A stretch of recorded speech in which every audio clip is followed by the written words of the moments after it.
A guy walks into a bar, orders a beer, opens up his laptop, and gets $750,000 taken out of his bank account.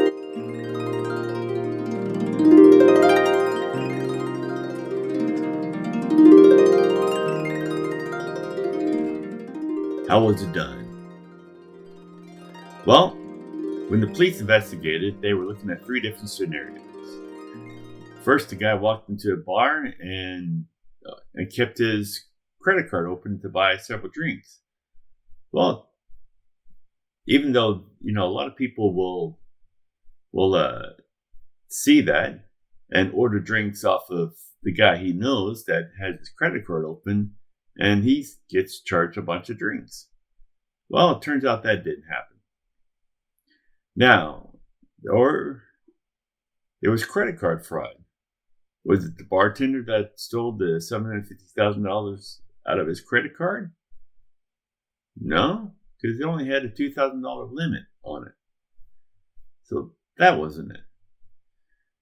And bartenders, there are a lot of unethical bartenders out there that will put skimmers on the credit card machines. And of course, when the people leave, they have all their credit card information along with their signature and a key reader if they have to put in their PIN number.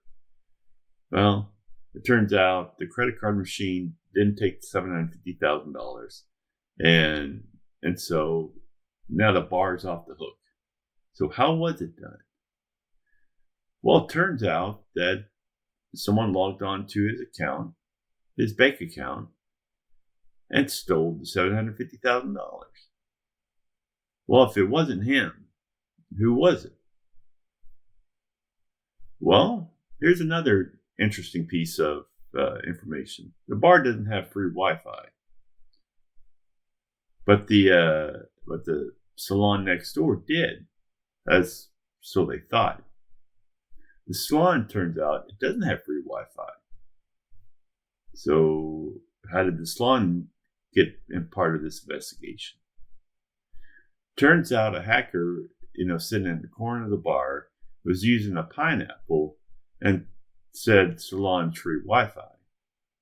And so people were logging on to this pineapple, and this hacker was recording all sorts of data.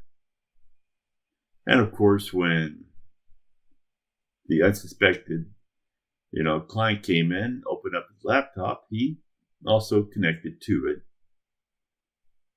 And he went to his bank account. He recorded it. And it was off to the races for the hacker. Because all of a sudden the guy hit a gold mine. He waited until the guy left. Went back to all the information that he had on the guy. Opened up his own personal laptop.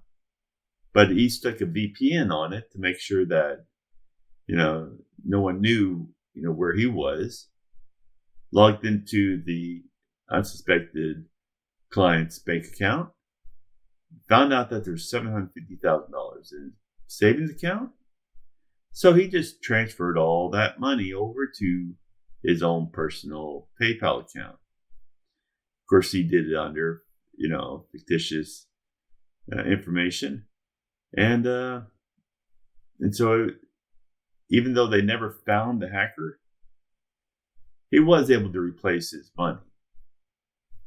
So when you go to a bar and they tell you they don't have free Wi-Fi, but do you happen to look and say the salon next door has free Wi-Fi? I still wouldn't log on.